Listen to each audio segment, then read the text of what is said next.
Hello everyone and welcome to this week's Analogue Pocket News. In this episode, we will talk about a 3D printable case, a Super NES Core update, a release of tons of open FPGA cores, and more. RetroFrog has created a 3D printable stand for the Analogue Pocket. Even if you already have the dock, this is something that's nice to have if you want to display the Pocket in another location. The 3D files for this stand are downloadable for free from printables.com. Or if you don't have a 3D printer, RetroFrog has them on their site for $8, but at the moment they seem to be sold out.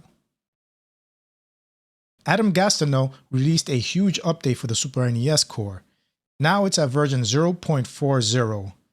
Part of this update is that PAL support has been added, there's expansion chip support, all chips that are included in the Mr. Core are now supported on the Analogue Pocket Core, minus the MSU1 chip. But now you can run games that require chips like the Super FX, the CX4, SA1, and many more.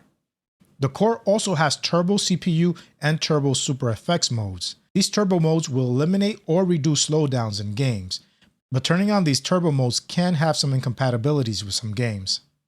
Mouse support was also added to the core. A developer who goes by the name Spiritualized1997 on GitHub has quietly dropped a huge amount of cores for the Pocket.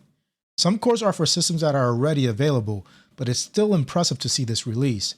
There's cores for the Super Game Boy, Sega Genesis, Atari 2600, Atari 7800, Intellivision, ColecoVision, Magnavox Odyssey 2, Megaduck, Game King, Gamate, Watara Supervision, Fairchild Channel F, Arcadia 2001, Entex Adventure Vision, VTech Creative Vision, RCA Studio 2, and the Video Brain Family Computer.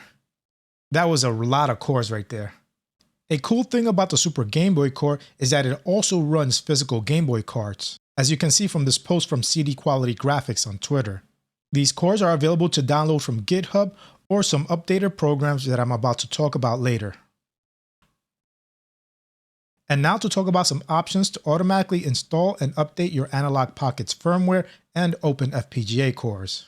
Many of you might be already using these, but for those who aren't, let me tell you what they do. First, there's RetroDriven's Pocket Updater. This is a free Windows application for updating the Pocket firmware, open FPGA cores, and more. Unfortunately, it's only available for Windows, but for users of other OSs, there's another option. Matt Panella's Pocket Updater is available for Windows, Mac, and Linux. It also allows you to update the Pocket's firmwares and open FPGA cores and more. These updater tools make it easier to update the Pocket without you having to scour the web for each core update. And we have an update regarding CD support for cores that could use them, like a PC Engine CD core and a Sega CD core. The good news is that support for streaming files is in the latest firmware. This is important to stream data from CD images. The bad news is, at least for a PC Engine CD core, its development is blocked due to timing work. For Mr., the PC Engine core is possible because the ARM processor on the DE10 Nano is able to simulate the CD delays that's needed. For the Analogue Pocket core, Adam Gastineau, the developer, has to come up with a similar way of doing that for the Pocket.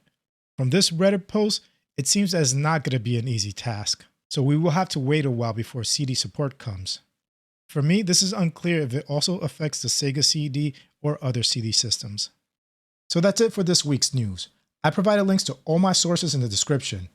Anyway, if you enjoyed this video, please give it a like, and if you want to see more content like this, hit the subscribe button and its bell icon so you can get notified of future videos.